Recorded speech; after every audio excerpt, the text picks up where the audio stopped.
alguém conhecido.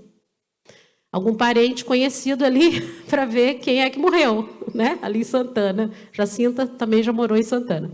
Então, a gente passa. A Bíblia fala que tem mais reflexão num velório, né? E é verdade. Eu sempre passei ali e falei, meu Deus. Aí, quando via alguém conhecido, ficava, quem será que morreu? Ou então, a gente ia a pé mesmo, né?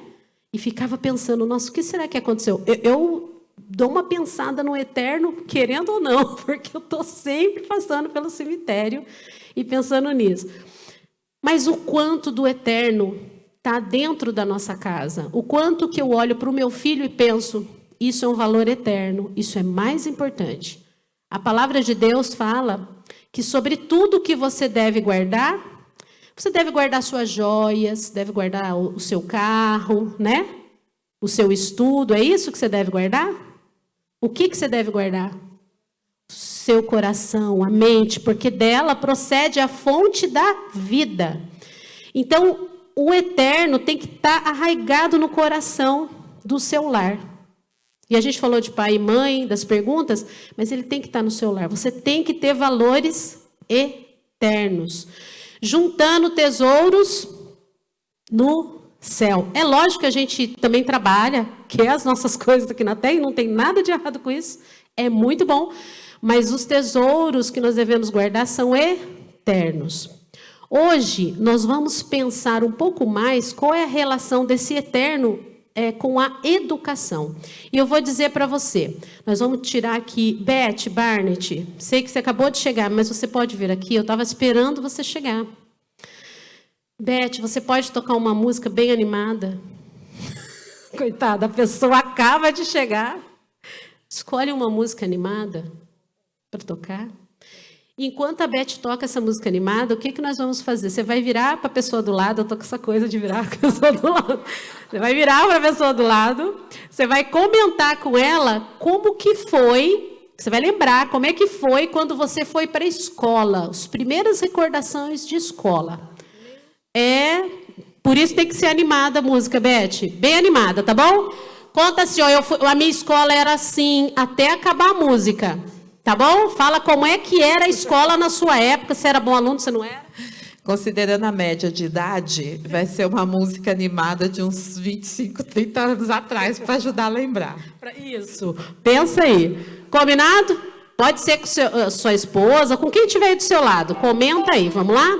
Como é que era a época da sua escola, como era a expectativa, professora, sala de aula, como é que você ia? Vamos lá. Converse aí. Afonso, conversa com o pastor.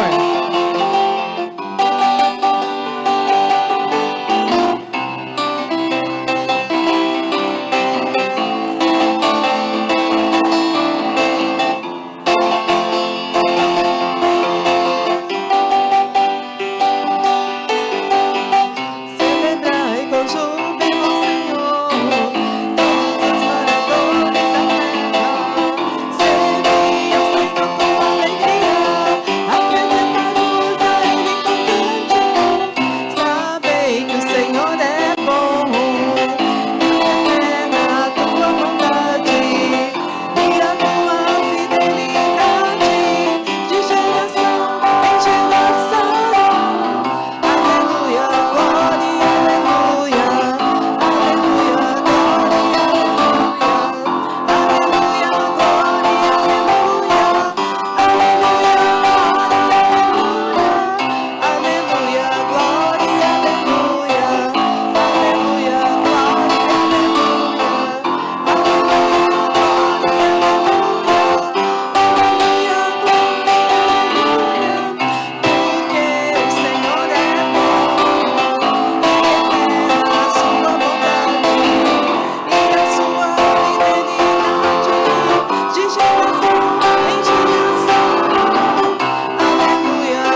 ter uma lembrança de como era a escola?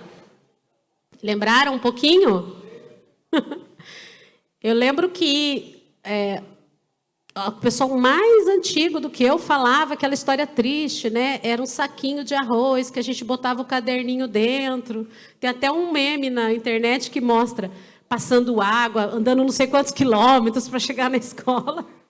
Mas, na verdade, olha lá, o pessoal se empolgou. Ó. Muita história para contar. Todo mundo, a maioria, tem uma memória do que é escola. Em específico, não tem?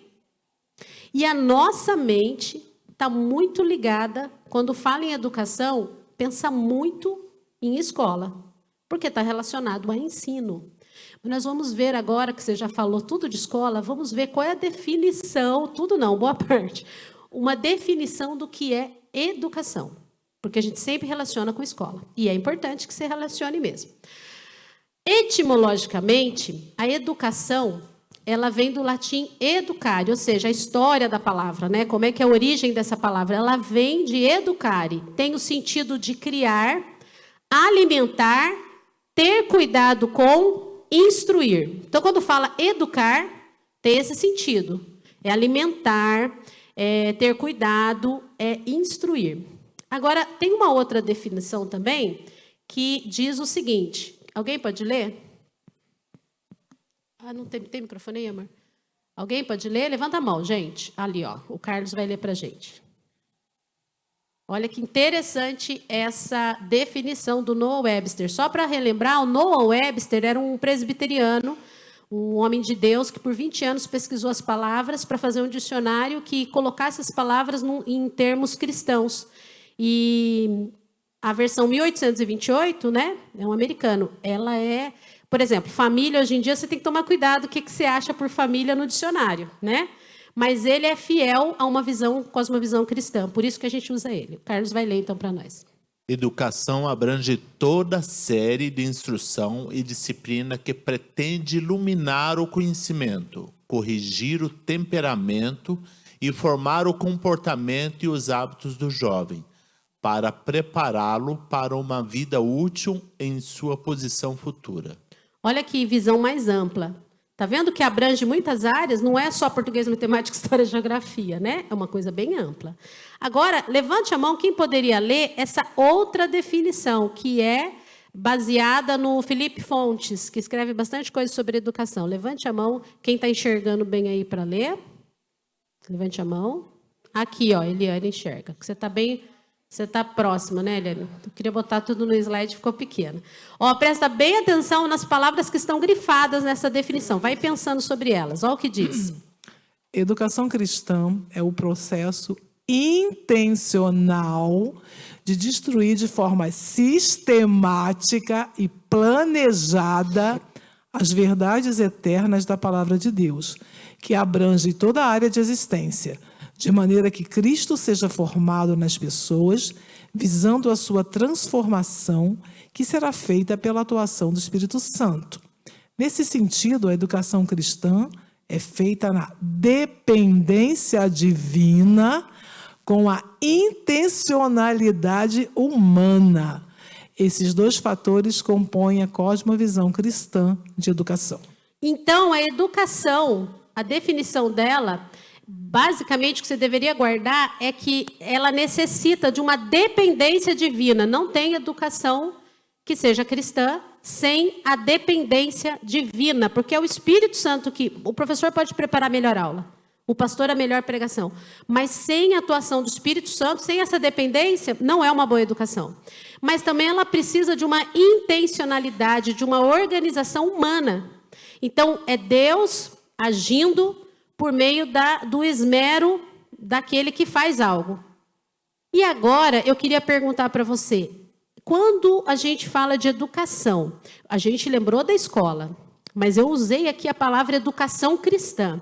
Quando você pensa em educação cristã, eu vou até colocar aqui o versículo que o Mauro Meister chama de a matriz da palavra educação. Ou seja, ó, se você quiser falar de educação... Você não pode esquecer esse versículo. Vamos ler junto? O que que diz? Toda a Escritura é inspirada por Deus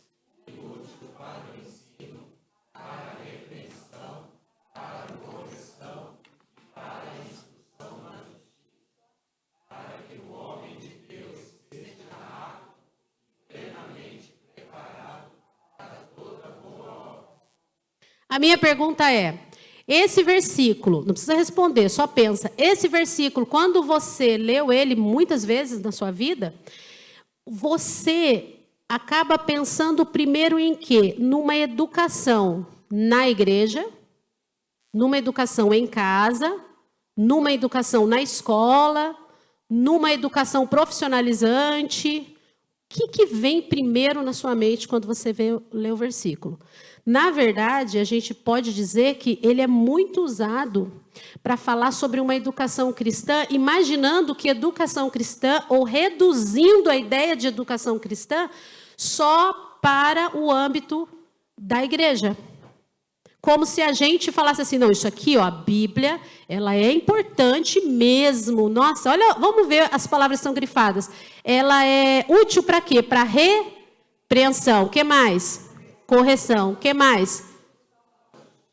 Para toda boa obra. A gente pensa na educação, na verdade, nossa, ela é maravilhosa, a Bíblia. Por isso, quando eu vou discipular meu filho, eu preciso abrir a Bíblia. Mas a verdade é que a palavra educação aqui, e para o cristão, não há separação de educação. Para o cristão, o que Deus manda ele fazer com o filho em Deuteronômio 6 é eduque. E educar envolve tanto a educação em casa, como a educação na escola, como a educação na igreja, ou qualquer maneira de ensinar. Então, o que esse versículo está dizendo é que a Bíblia é útil para educar, seja onde for. Não importa. Não existe uma diferença para nós que somos cristãos, pais cristãos, e hoje aqui eu não tenho filho.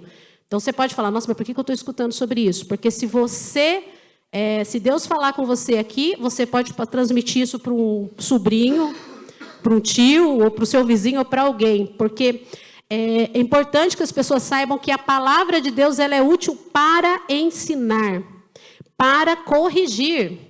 E não é só no âmbito, na esfera educacional. Nós vamos ver que por conta da igreja pensar que educação se resume a EBD apenas, e não se resume só a isso, ou só a escola bíblica, ou só o que você faz aqui nessas quatro paredes, por conta disso, historicamente, a igreja perdeu um lugar dentro da sociedade que agora está difícil de retomar, mas a gente está caminhando para isso. Mas ela deu espaço para que outras educações entrassem nas outras áreas em que, por exemplo, o seu filho atua. Então, por conta da igreja, ou porque da visão do cristão, ele não entender que esse versículo, o que a palavra explica, que a escritura ela é útil para toda a educação, o que acontece? Ela abriu um vácuo que foi ocupado por outro tipo de educação. É interessante, eu li uma frase que me chamou muita atenção, que fala assim, ó, o diabo trabalha na omissão. Olha que interessante. Às vezes você fala, eu não pequei, mas você foi omisso. Eu fui omisso e, portanto, eu dei o lugar para o diabo trabalhar, porque o diabo também trabalha na nossa omissão. Uma coisa importante para a gente falar também é que, no final, fala que esse ensino, então, tem que ter a palavra de Deus, ou seja, todo o ensino. Tem que ter o princípio da palavra de Deus. Para toda a boa obra. Irmãos, boa obra não é a obra que você faz aqui, só na igreja. Eu sou professora da EBD, então a Bíblia vai ser muito útil para que eu seja professora da EBD. Ela vai ser muito útil para isso também. Mas ela é útil para que eu seja um bom médico, para que eu seja um bom artista, para que eu seja um bom cozinheiro. Enfim, ela é útil para toda boa obra. E essa boa obra significa o quê? Ela é útil para você ser o melhor naquilo que Deus te colocou para fazer. Eu sou um contador, você vai ser o melhor. Porque a Bíblia te ensina, te corrige, te mostra para você ser o melhor. Ah, eu sou o melhor faxineiro. Por quê? Porque a Bíblia te ensina você a ser e fazer toda a boa obra. Sempre com a motivação de que do reino de Deus. Trazendo, não é isso que a Bíblia fala? É quando a gente ora o Pai Nosso, o que diz? Venha a nós o vosso teu reino. Então, sempre trazendo o reino de Deus por meio das nossas boas obras. Agora, olha que interessante. Hoje em dia, eu falo isso até porque eu estou aqui cuidando da EBD, mas eu me cobro muito e sinto que eu preciso melhorar muito com a EBD. Por quê? Eu acredito que ainda assim a gente tem uma ideia de EBD, por culpa nossa mesmo, estou falando de nós que estamos à frente. A gente acha que tem que preparar, às vezes, o aluno da EBD. Não, olha, aqui o nosso foco é espiritual. E não é verdade? Que é o mais importante, colocar a palavra de Deus e ajudar. Mas, na verdade, a gente precisa ensinar, ajudar intencionalmente, porque, lembra, é atuação divina, mas nós temos que ser intencionais, a preparar todos os alunos da EBD, da igreja, para que ele aplique a fé cristã dele em todas as áreas da vida. Então, o menino que quer ser advogado, ou o advogado em si, estou falando isso porque eu lembrei de uma história fantástica, não sei se eu já contei para vocês, de um advogado que queria ser pastor. Ele queria ser pastor, mas aí a vida levou ele para o direito, ele ficou sempre naquela dúvida, e um dia, com 30, 40, 39 anos, é verídico essa história, ele falou, eu vou largar tudo e vou ser pastor. E aí, mas ele gostava também da profissão dele. E aí, ele conversando com outro pastor, ele falou, na conversa com outro pastor, o outro pastor mostrou a ele que ele achava que não estava fazendo a boa obra por estar numa profissão diferente do chamado pastoral. Então, ele achava que ele não estava. E o outro pastor ajudou ele a dizer assim, olha, você glorifica a Deus com o seu trabalho. Qual é o propósito de você ser advogado? Qual é o propósito bíblico para um bom advogado? E ele volta para casa estudando. Será que eu glorifico a Deus? E é tão interessante, eu não vou lembrar de cor, deveria ter trazido a frase que ele cria para o propósito de um advogado glorificar a Deus, assim como o pastor glorifica e qualquer área do conhecimento. Ele fala, eu tenho o propósito de trazer a justiça. Olha que maravilhoso quando o advogado é justo. E ele usa todo o conhecimento dele para promover justiça. Ou seja, ele está se preparando para toda boa obra. Porque Deus nos colocou em vários lugares da sociedade para, instruído pela Escritura, fazer toda boa obra. Então, a igreja e a educação na igreja, eu me cobro disso, porque a gente precisa realmente servir os irmãos da igreja, preparando para ele aplicar essa fé dele em todas as áreas do conhecimento. Irmãos, é uma dificuldade você achar um professor, por exemplo, de história ou geografia, para escrever um material, eu trabalho com material cristão, né? Para escrever um material com uma cosmovisão bíblica. Porque às vezes você acha, mas ele não é tão, vamos dizer assim, às vezes não se capacitou tanto para aquela tarefa. Ou está dando aula e não pode, mas é difícil você achar bons profissionais em algumas áreas. Por quê? Porque muitos deles não entenderam que ele, quer comais, quer bebais ou façais outra coisa, é tudo para a glória de Deus. Então, às vezes, se especializou intensamente e nem se perguntou se aquela visão que ele tem no trabalho que ele faz é uma cosmovisão bíblica.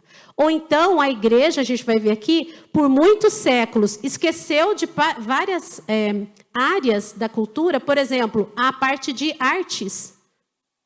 A parte de artes, a gente faz... Vocês já viram aqui as festas dos adolescentes, vocês já viram, né? Adolescentes e jovens, peça de Páscoa e tudo mais. Um desejo muito grande que a gente tem, não sou eu a pessoa, porque eu não levo muito jeito para isso, mas é que tivesse aqui na nossa igreja uma área só para artes.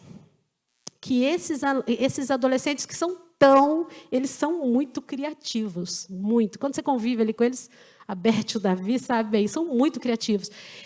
Eu sinto falta de ter uma parte artística, porque o cristão ele saiu dessas áreas como se aquilo fosse profano. Não, isso não é santo. Mas, na verdade, o que falta é nessas áreas com cosmovisão cristã.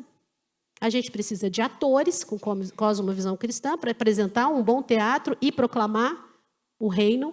A gente precisa de profissionais de todas as áreas. Então, a gente aprende que a educação, quando fala de educação cristã, envolve três não, é abrangente. Educação cristã envolve o que o seu filho aprende, seja onde for. Seja na escola, seja em casa, seja na igreja. É educação cristã, porque você é cristão. E você não tem uma vida secularizada. Agora eu queria que você pensasse um pouco, lembrasse do que nós fizemos no começo. Vocês estão lembrados, na hora que estava tocando a música lá da Beth?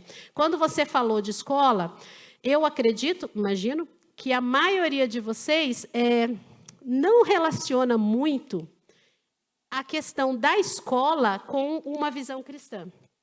Eu, quando estudei, na minha época pelo menos, nunca eu relacionei como eu relaciono hoje. Quando eu comecei a dar aula também, eu tinha uma certa dificuldade. É como se a igreja fosse uma educação cristã. Mas o que está na escola, não necessariamente os pais tinham uma preocupação de pensar, será que é cristão o que está lá? E eu não estou dizendo de cartilha. Sabe essas coisas que o pessoal fala? Ah, tem cartilha. Eu nem sei se tem mesmo aquelas cartilhas, sabe, em escola? Ah, aparece Greg Queen. Nós vamos falar isso depois. E, sinceramente, essa daí talvez não seja uma das maiores preocupações, porque você é muito evidente quando essas coisas acontecem. Então, o pai sabe o que está acontecendo, o pai trabalha com o filho em casa e está tudo bem. Nós vamos falar de coisas mais profundas que isso. Por que nós vamos falar sobre isso? Porque só existem duas visões, só existe duas filosofias de vida. Ou você é cristão nesse âmbito, ou você não é. Não existe neutralidade em nada do que a gente vive. Para a gente que é cristão, é um caminho sem volta, graças a Deus. A gente já vive o eterno aqui. Então, eu saí de domingo da igreja, agora segunda é outra história. Eu estou falando isso porque você devia perguntar para o filho, sobrinho, amigo, que vai para a escola. É muito difícil para ele relacionar o que ele faz nos tempos de escola com o que ele faz na igreja. É como se você perguntar para ele assim, ó, o que a geografia tem a ver com Deus? Ele vai ter dificuldade. Por quê? Porque ele vem para a igreja, se você falar para ele o que a Bíblia tem a ver com Deus, tem tudo a ver, é a palavra de Deus e tudo mais. Mas o que a geografia tem a ver com Deus? O que artes tem a ver com Deus? Ele realmente, muitas vezes, ele não faz ideia do que tem a ver com Deus. E, sinceramente, a culpa não é da escola que você coloca seu filho. Porque você pode colocar ele no estado, você pode até colocar numa escola particular, que bom se você tiver essa condição, mas não é isso que faz a diferença, mas sim o seu contato com o seu filho, aquilo que você traz para ele. Infelizmente, não é todo mundo que vai poder botar numa boa escola. Não é verdade? Mas isso não determina quem vai ser o seu aluno, determina a sua maneira como pai, como mãe, de tratar em casa esses assuntos, ou de ver a educação cristã como a escola dentro desse guarda-chuva da educação cristã. A escola faz parte da educação cristã, para você que é pai cristão.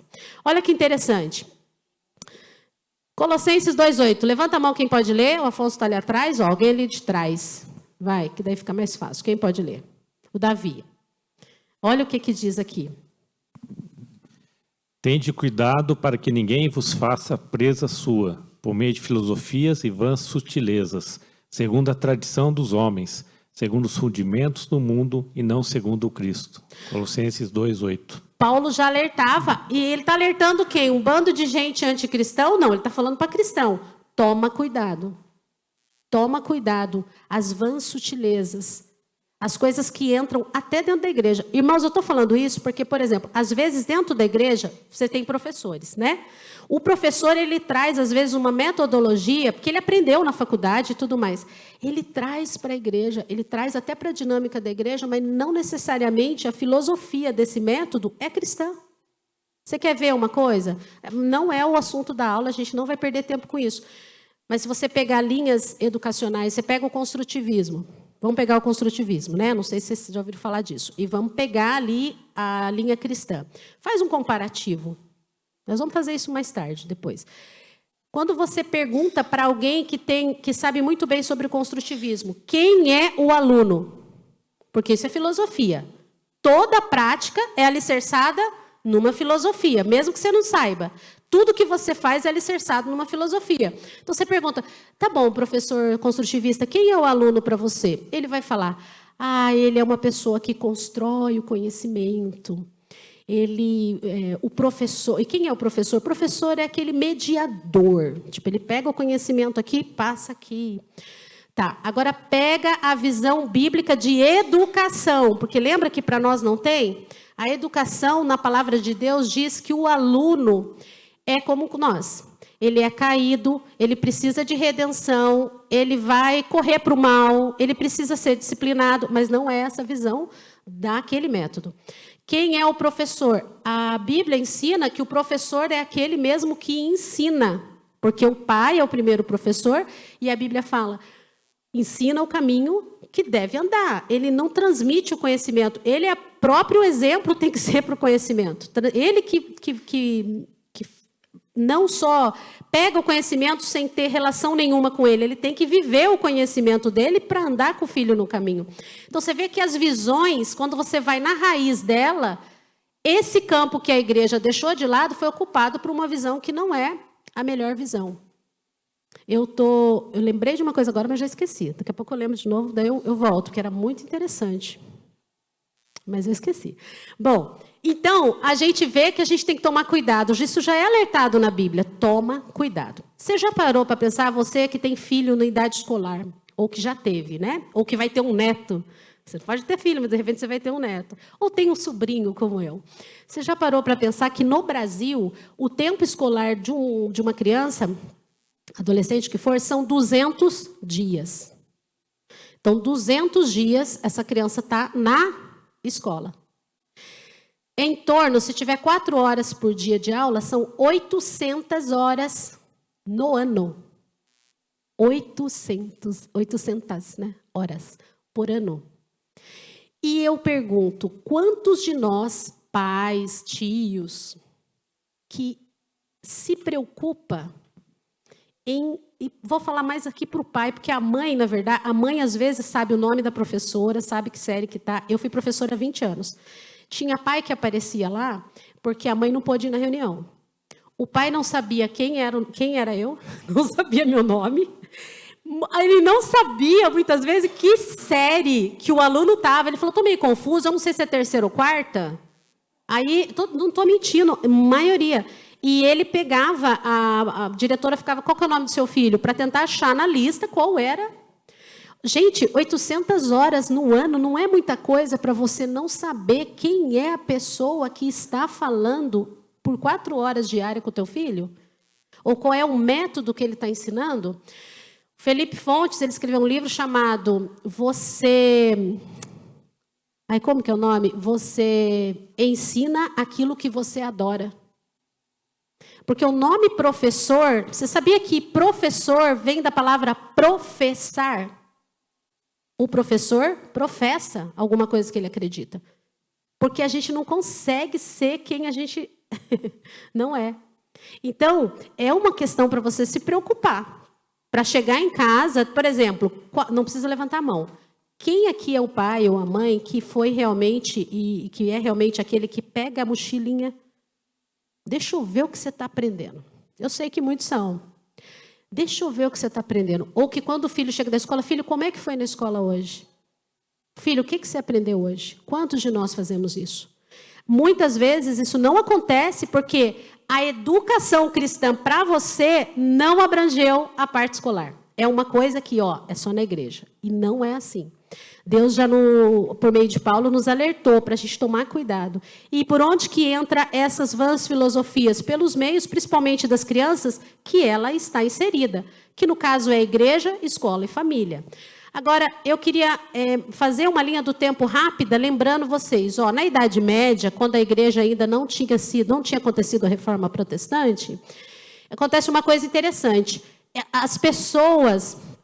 Estou falando de uma forma muito rápida. Também eu não sou especialista no assunto, mas o que a gente sabe é que na Idade Média houve sim uma separação da igreja no sentido de falar assim, olha, igreja, eu vou cuidar dos assuntos da alma.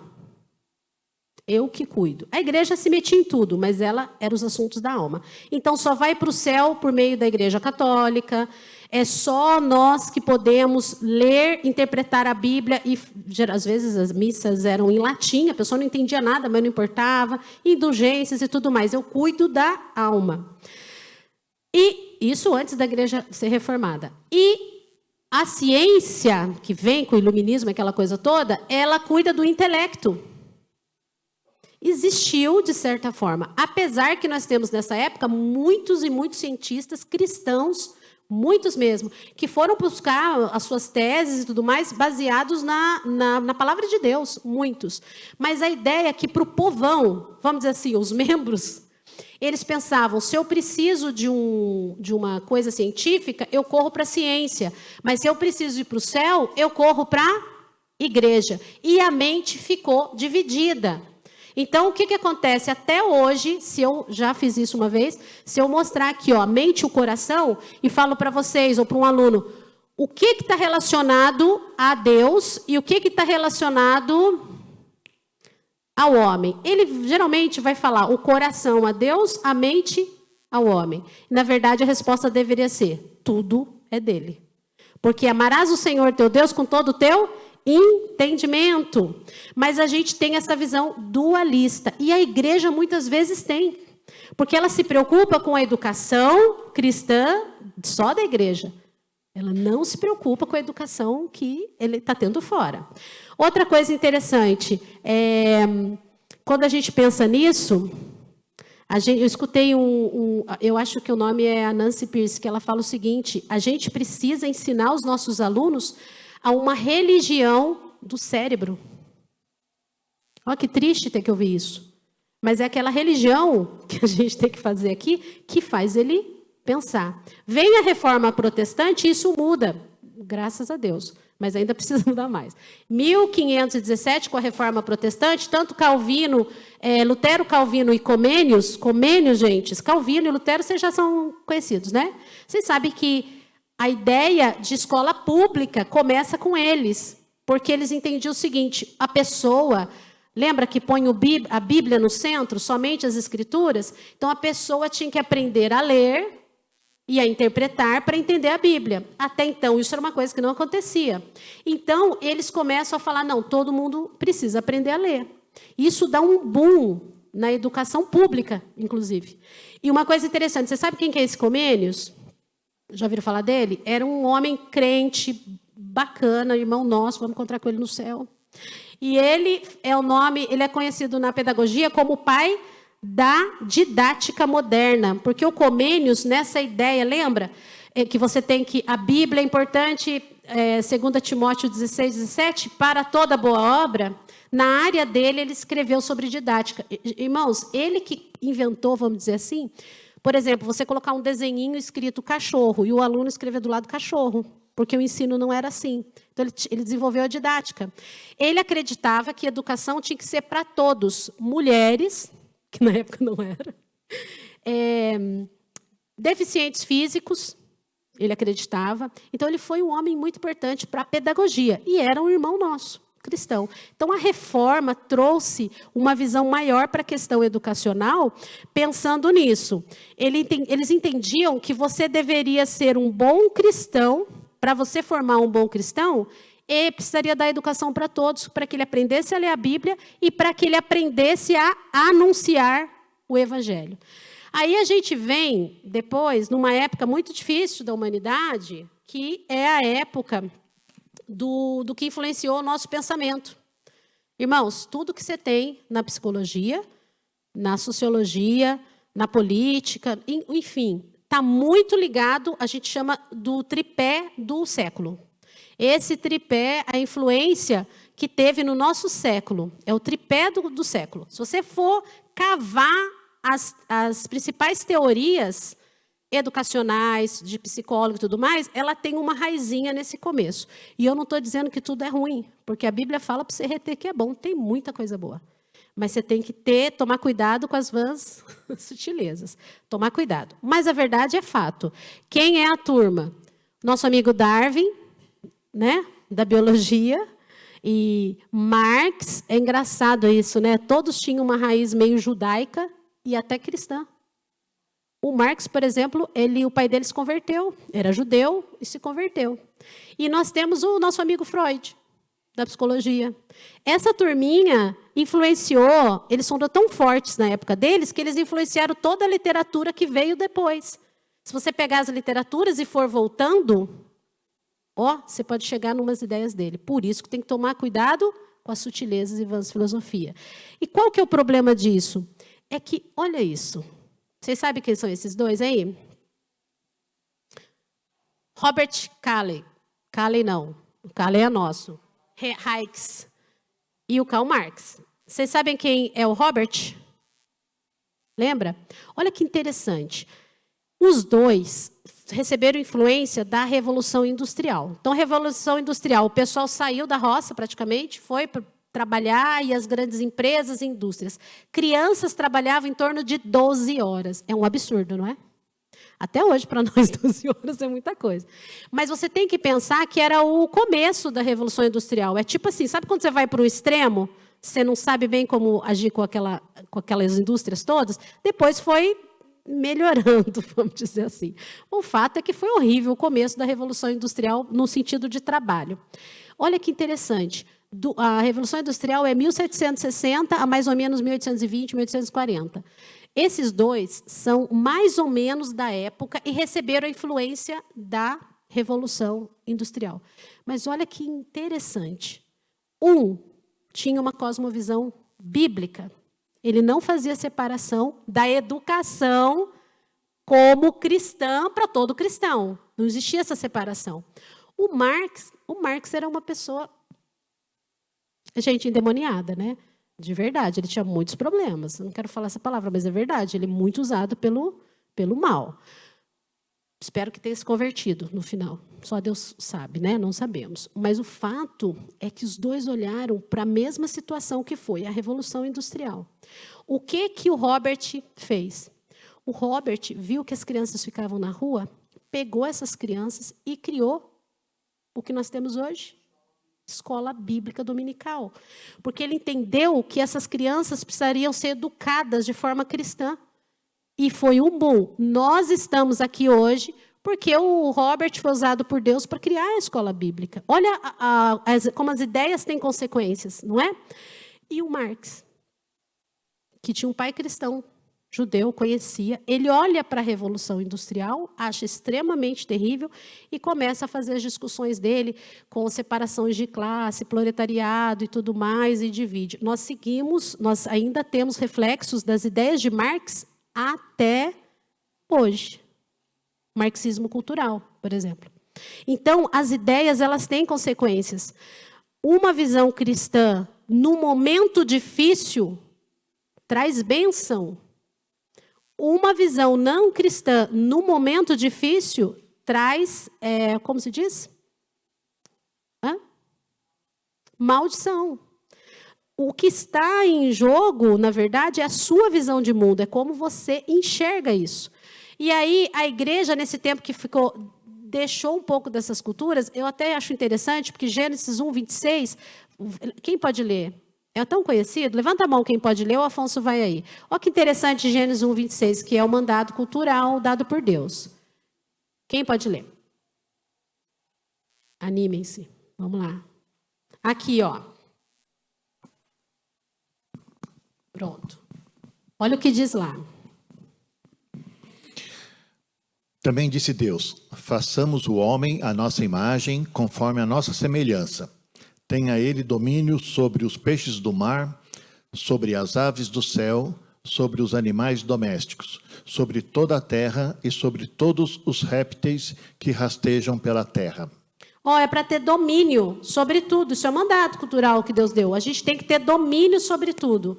Quando a gente não domina nessas áreas que a gente deveria dominar, por exemplo, no campo intelectual, que ficou tão esquecido por achar que educação cristã é só na igreja, não tem a ver com esse lado. Esse vácuo que deu lugar para outras teorias, para outras visões, que Paulo em Colossenses fala, presta atenção, toma cuidado, e por muitos anos a igreja não prestou atenção, deu entrada para outras ideias. Por exemplo, eu achei interessante, isso aqui é do Pérez Down, eu acho que fez essa tabela. Olha que interessante o que ele fala. Os intelectuais.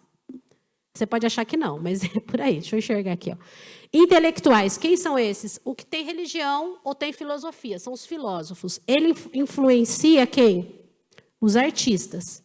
Os artistas fazem músicas, fazem artes, que influenciam quem? Os profissionais, que fazem lei, política, economia, que influencia quem? A gente.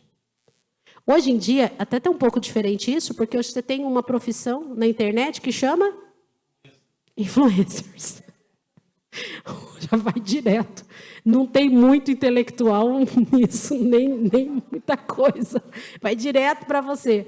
Mas o fato é que as ideias, ela tem consequências. Se eu tiro lá de cima da cadeia alimentar os intelectuais com uma cosmovisão bíblica, não vai dar bom lá embaixo, na sociedade. Não vai dar bom. Então, nós precisamos de intelectuais, religiões do cérebro, na academia. Nós precisamos dos melhores escritores de história, com uma visão cristã. Irmão, você já imaginou a história que o Brasil está passando contada daqui a 3, 4 décadas? Você já parou para pensar nisso?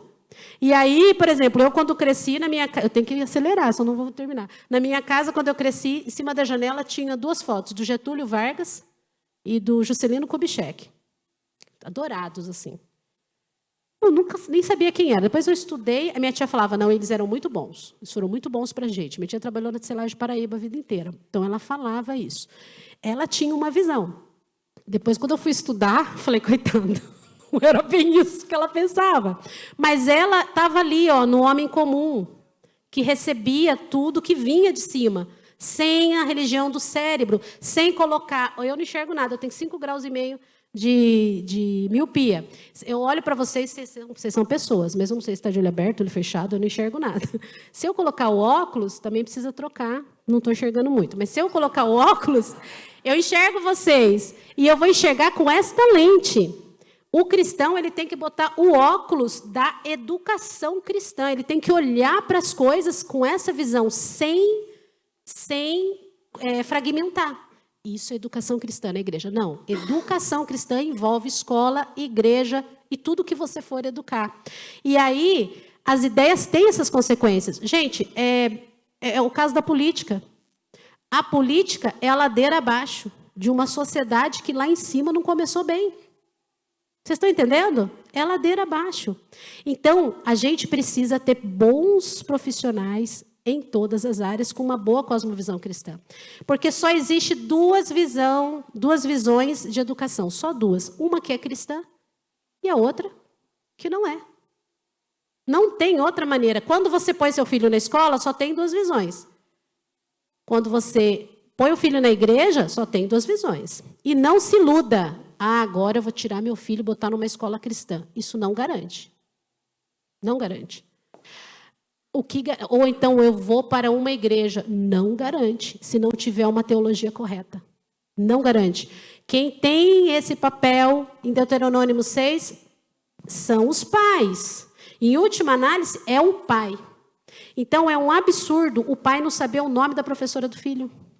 É um absurdo o pai não fazer ideia de que série que o filho está estudando. É um absurdo, porque ele é responsável. Na visão de educação cristã, por exemplo, a educação cristã é aquela que é pensada a partir de uma cosmovisão cristã, resumindo. E uma anticristã é aquela que desconsidera a revelação de Deus. Eu vou entrar agora no âmbito escolar. Tá? Mas eu até vou pular um pouquinho aqui, ó, para vocês verem uma coisa. Lembrando que a redenção do seu filho, do seu neto, de quem for, ela não depende da educação. Ela depende de Cristo Jesus. É de Cristo. Eu estou falando isso porque às vezes você fala, não, eu botei ele numa escola cristã, tá garantido. Não garante. É Cristo que você tem que evangelizar, que você tem que acompanhar. A escola em si não pode fazer nada. A igreja em si não pode fazer nada. Porém, se você tiver a oportunidade de acompanhar uma boa escola, tiver a condição de uma boa escola, vai ser um parceiro seu. Que bom. Que bom se você puder. Porém, não exime você da responsabilidade de acompanhar. A redenção é por meio de Cristo. O que vai levar o menino ao céu não é estar numa escola cristã. Entenderam? Ele pode ter crescido numa escola. Eu cresci numa escola de Estado. A redenção é em Cristo Jesus. Mas se você puder e tiver o cuidado de acompanhar onde o seu filho está, será uma parceria boa para você. Vai ajudar a sua vida, vai ajudar o que você precisa. Agora, voltando ali nas duas visões, olha que interessante. Quando você... Nossa, eu estou indo para frente. Quando você pensa na visão cristã, olha que interessante. Uma visão cristã de educação, e pensa aí naquela escola que você pensou no começo da aula. Se tem uma cosmovisão cristã, aquela educação cristã, porque é uma educação cristã, o cristão tem que ter uma educação cristã dentro da escola, que quem garante é o pai. Naquela visão, ele sempre vai aprender considerando criação, queda e redenção, porque esse é o evangelho. Deus é o criador de todas as coisas, o homem pecou e Deus mandou Jesus para nos resgatar. Esse é o evangelho. Todas as matérias escolares passam por essa viés. Agora, se você está numa escola que não é cristã, o que acontece? O mundo é material. Isso aqui é um exemplo, só exemplos. Quando o seu filho aprende ciências, por exemplo, numa escola que não é cristã, sabe o que ele vai estar incutido? E você tem a obrigação de mostrar a visão cristã, tá? O que está escrito? O que está embutido nele? O mundo é uma coisa material, é um processo natural, não tem a ver com a atuação de Deus ou com a criação de Deus. Agora, irmãos, quantos dias no ano que a criança fica na escola? 200. Quantas horas? 800 no mínimo. Tem escola que é mais integral. Você imagina essa criança ouvindo ou aprendendo todas as coisas e deixando Deus de lado. O Mauro Meister diz que a pior forma de... Uma das maneiras de desenvolver o ateísmo infantil, ele fala mais bonito que isso, eu estou resumindo. Uma das maneiras de desenvolver o ateísmo desde a infância é ensinar tudo, por exemplo, que foi criado, excluindo Deus. Você já parou para pensar nisso? Você não diz, lembra que o diabo trabalha na omissão. Então eu omito Deus. Muitas vezes você tem uma criança que cresceu na escola, na EBD, ficou aqui, era cristão, ele chega na faculdade, ele até chega a dizer, agora eu vi a verdade. Isso não tem a ver com a escola necessariamente que ele estudou, não. Tem a ver com os pais e com a escolha pessoal dele também, vamos combinar, porque também a pessoa pode não querer Deus. Isso é muito pessoal. Mas o fato é que você vai ter uma parceria maior se você ensinar a criança no caminho que ela deve andar a partir das escolares, da visão escolar de mundo, uma visão cristã. Toda a filosofia. O seu filho que estuda numa escola, seja do Estado, prefeitura, particular, o que for, e a escola não fala declaradamente isso, mas ela responde essas perguntas. A primeira, começa de baixo para cima, tá vendo? Porque é como se fosse uma escada, um degrau. Primeiro, ela vai dizer qual que é a base sobre a qual repousa todo o pensamento. Eu vou responder uma base de educação cristã. Tá lembrado? O seu filho tem que receber uma educação cristã, mesmo que ele esteja numa escola de Estado. Porque quem garante essa educação são os pais, é você. Então, lá, qual que é a base que descansa todo o pensamento dela? Tem que ser na palavra de Deus.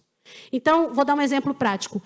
Se a criança vai aprender sobre biologia, o que é biologia? Eu sempre dou esse exemplo. É que eu vi uma criança fazendo isso. Biologia, bio, vida, logia, estudo da vida. Dentro da área de ciências, ela vai aprender biologia, ela tem que ir para Gênesis. Só que na escola ela não vai. Na escola, ela vai fazer o quê? Dentro da área da biologia, no segundo ano, eles trabalham seres vivos e não vivos. Isso é pedido pela BNCC. BNCC é Base Nacional Comum Curricular. É o currículo normal que tem que ter no Brasil.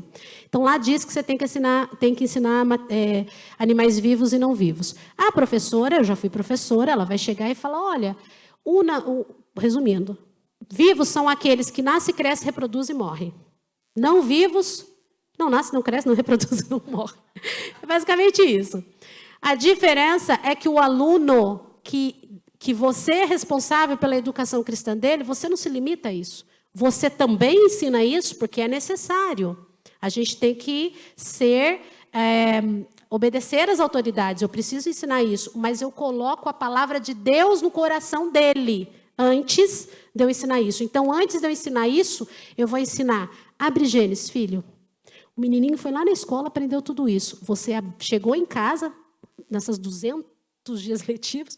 Deixa eu ver o que você estudou. Você estudou sobre biologia, seres vivos? Deixa eu te explicar uma coisa. Eu vou te mostrar Gênesis 1. Quem é bio, vida, logia, estudo? Quem é o autor da vida? O autor da vida é Deus. Foi Ele que criou todas as coisas, inclusive os seres vivos e não vivos. Você tem a obrigação de colocar no coração dela a verdade por meio da palavra, porque toda a Escritura. Outra coisa interessante, quem são as pessoas? A gente já falou sobre isso. São pecadores, tudo mais. E, enfim, tem todas essas perguntas que vai fazer. E eu queria lembrar vocês de duas coisas importantes. Toda a educação tem que ter 2 propósitos. Sabe por quê? Depois vocês abram. Vocês já conhecem Deuteronômio 6 e Mateus 22 diz o seguinte, palavras do próprio Jesus, amarás o Senhor teu Deus de todo o teu coração, de todo o teu entendimento. E o segundo mandamento é amar o teu próximo. São os maiores mandamentos, não são? Então, toda educação tem que ter pelo menos 2 propósitos. Um propósito é vertical. É um propósito com relação ao amor a Deus. E o outro propósito é horizontal, que é um propósito de amor ao próximo. Porque isso abrange os 2 grandes mandamentos. E agora, para a gente encerrar, eu vou falar assim, de uma forma muito rápida, que os nossos filhos, as nossas crianças, pensa no nosso ministério infantil aqui, como é maravilhoso. Gente, eles são maravilhosos, não são? Vocês precisam um dia assistir a aula deles. Pergunta para a Andréia. A Andréia pediu oração, ela é professora do pré-primário. Ela falou assim, eu queria que orar... Quem quer pedir oração? Eles todos têm 17 alunos no pré-primário. Quem quer pedir oração? Aí todo mundo pediu. Aí falaram. A Andréia falou, eu queria pedir oração porque eu vou ter que fazer um exame delicado. Aí eu acho que é o Lucas Guedes, não sei. Virou e falou para ela, ela falou, Silvana, que bonitinho. Ele virou e falou, ai tia, vai dar tudo certo, porque nós vamos orar. Tipo assim, ai, vamos orar, vai dar tudo certo. Aí orou e graças a Deus deu tudo certo. No outro domingo ela, olha, eu queria agradecer, vamos agradecer a Deus, porque, né, fiz.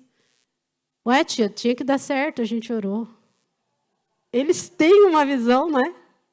A Naíra é professora de lá. Não está indo porque está com a perninha machucadinha, né? Mas eles são maravilhosos, né? Eles têm... Esses dias o Afonso entrou lá, a neta do China olhou... A gente imagina que eles nem sabem o nome da gente. O Afonso entrou assim, ela estava desenhando, ela olhou assim... Como é que ela falou, amor? Olha o tio Fonsão. Eu não sabia nem que ela sabia o nome dele. Olha o tio Fonsão. Gente, eles são maravilhosos. Os nossos filhos, a nossa igreja, a nossa comunidade, ela tem que ter, as crianças têm que ter um propósito quando vão para a escola. A gente tem que pensar seriamente nisso. Português, olha só, vamos ler? Propósito vertical e horizontal. Vamos lá? A medida...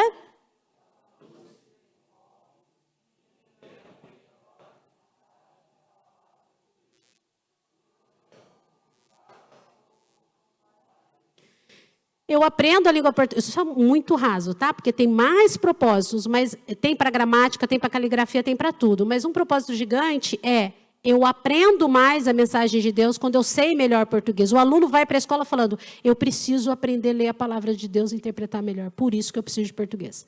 Hoje em dia, sabe que a Ana Lídia, maravilhosa Ana Lídia, nossa irmã aqui, ela fez uma vez com com filhos, vou falar rápido, porque senão não vou terminar. Ela fez com uns adolescentes, botou pai de um lado aqui na igreja e filho do outro. E ela perguntou, por que você estuda? Nas 2 salas. A Ana Lídia foi minha professora, então ela me contou isso. E aí disse que a maioria deles falavam para passar de ano, para prestar vestibular. porque eu quero entrar numa boa faculdade, ter uma boa profissão. E tudo isso é louvável. Mas reparou que tem pouco do eterno nisso tudo? Tem pouco do eterno. Não é errado você querer passar numa boa faculdade, não é nada errado. Mas concorda que é pouco do eterno?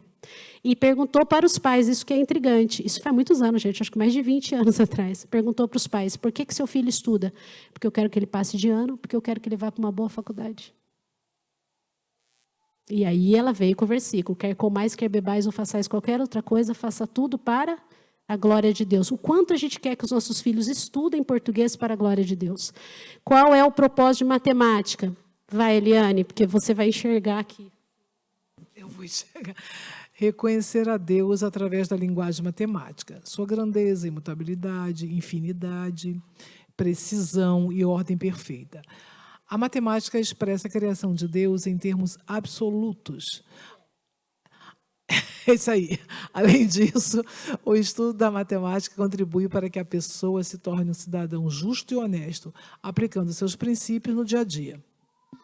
Quando seu filho te perguntar por que eu tenho que aprender isso, você precisa ser justo nos seus trocos. Você precisa fazer os cálculos certos. A matemática te ensina a ser mais justa. A matemática, no sentido vertical, te ensina a glorificar a ordem de Deus que tem as estrelas bem contadas. Por qual que é o propósito? Estou passando muito rápido, gente, porque já bateu o sinal. De ciências, Deus é o criador e planejador de todo o universo. Conhecer as suas obras nos leva a glorificá-lo, a sua natureza, poder e evidências. Eu glorifico a Deus, Romanos 1:20 fala, o homem indesculpável por meio das coisas que foram criadas. O menino não pode ir para ciências achando que é uma matéria chata que ele tem que decorar, ele tem que glorificar a Deus com as descobertas diárias que ele faz de ciências. Ele deu ao homem inteligência, força física, energia mental e muscular para criar e usar ferramentas, transformando os recursos naturais em bens que suprem a necessidade dele e das outras pessoas. Os remédios que foram feitos, a tecnologia que foi desenvolvida, tem a ver com o mandato cultural de dominar a terra. História, para resumir, Deus é quem escreve a história. Nos Estados Unidos, quando eles falam history, é a história dele. Né? Porque é ele que faz a história. O aluno vai aprender história e ele não vê ligação com Deus. Deus, ele está na história, ele escreve a história. E o propósito horizontal é porque você precisa contar e proclamar o evangelho. Ir por todo mundo? Você vai para que mundo? Sabe quando você aprende história? O menino vai aprender que tem muçulmano numa boa parte do mundo. Nossa, eu preciso ir lá pregar o evangelho. Assim que ele deveria ver a educação na escola. Geografia é o palco que Deus atua.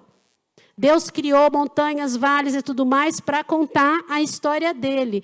Eu, como cristão, eu devo olhar para esse lugar e ter mordomia, porque é a criação de Deus. Eu tenho que deixar para a próxima geração um mundo sustentável. E a pergunta, a tarefa para nós, que a gente faria aqui, mas não vai dar tempo, é chegue na sua casa, você que tem filho, e pergunte para ele por que você estuda. Se ele te responder, para passar de ano, para passar no vestibular, repensa como tem sido a sua